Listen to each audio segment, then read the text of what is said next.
Hello friends, পিয়ার blog and রেসিপিতে তোমাদের সবাইকে স্বাগত জানাই। আজ আমি তোমাদের সঙ্গে শেয়ার করব একটা নতুন পরোটা রেসিপি। পরোটা খেয়ে খেয়ে বোরিং হয়ে যাচ্ছেন তো এইভাবে একবার অবশ্যই ট্রাই করুন, কারণ এখন তো তালের সিজন, আমরা সহজেই এখন তাল পাবো। তো তাল দিয়ে একবার এইভাবে পরোটা করে খান, খুবই নরম, খুবই স্পঞ্জি, খেতেও সুস্বাদু।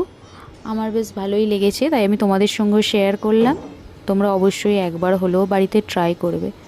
তালের পরোটা তৈরির জন্য আমি প্রথমে তাল থেকে তালের শাঁস বার করে নিয়েছি, এইভাবে নিয়ে তাকে অল্প একটু আঁচে একটু ফুটিয়ে নিয়েছি। তো একটু গরম করে নেওয়ার পর নর্মাল টেম্পারেচারে আসার জন্য রেখে দিয়েছি। আসার পর আমি এবার একটা বড় বাটি নিয়েছি, বাটিতে দেখো দিয়ে দিচ্ছি 3 চামচ তালের শাঁস দেওয়ার পর এইভাবে তালের শাঁস 3 চামচ নিয়েছি, নিয়ে এর মধ্যে আমি একে একে দিয়ে দিচ্ছি পরিমাণ মতো চিনি। তোমরা তালের শাঁস তো এমনিতেই মিষ্টি হয়, তোমরা স্বাদ বুঝে চিনির পরিমাণটা দেবে। দিয়ে দিচ্ছি অল্প পরিমাণে বেকিং সোডা, যাতে পরোটাটা স্পঞ্জি হয় এবং খুব সফট হয়। দিয়ে খুব ভালো করে ফেটিয়ে নিতে হবে। আর পরিমাণ মতো নুন একটু দিয়ে দেবে। দেওয়ার পর খুব ভালো করে ফেটিয়ে নিতে হবে চিনিটা গলে যাওয়া পর্যন্ত। চিনিটা যখন একসঙ্গে মেখে যাবে তখন আমি এর মধ্যে দিয়ে দিচ্ছি 1.5 কাপ ময়দা দিয়ে আবারও আমি খুব ভালো করে মেখে নিচ্ছি। এইভাবে বেশ কিছুক্ষণ ভালো করে মেখে নিতে হবে। আর অল্প একটু তেল, আমি সাদা তেল এখানে ব্যবহার করেছি, তোমরা চাইলে বাটার অথবা ঘি যেটা পছন্দ তোমরা ব্যবহার করতে পারো। আমি অল্প একটু সাদা তেল দিয়েছি যাতে আরও সফট হয়, ময়েলটা সুন্দর হয়।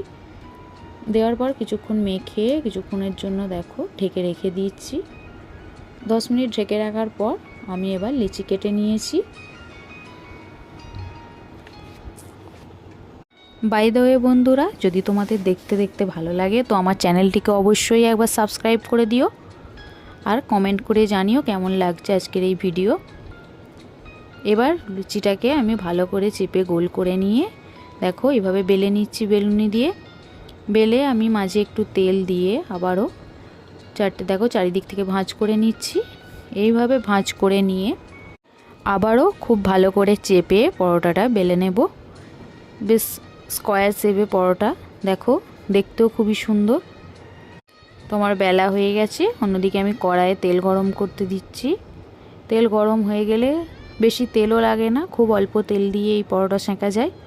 দেখো এই পরোটাটা এবার অল্প তেল দিয়ে আমি ভেজে নিচ্ছি। এপিঠ ওপিঠ লাল লাল করে সুন্দর করে চেপে চেপে ভেজে নিতে হবে। ভেজে নিলেই রেডি। দেখো আমি ভেজে নিচ্ছি এইভাবে।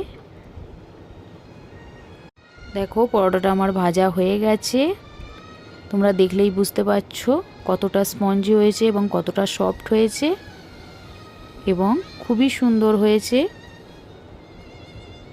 দেখো আমার তো বেশ ভালোই লেগেছে, আমি তাই তোমাদের সঙ্গেও শেয়ার করলাম। আমি একটু ভেঙেও দেখাচ্ছি তোমাদেরকে, তোমরা দেখলে বুঝতে পারবে ভিতরটা কতটা সফট।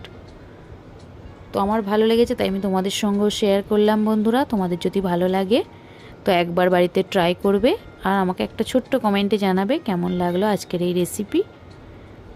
বাই, সকলে ভালো থেকো, আর ভিডিওটি লাইক করো, শেয়ার করো। বাই।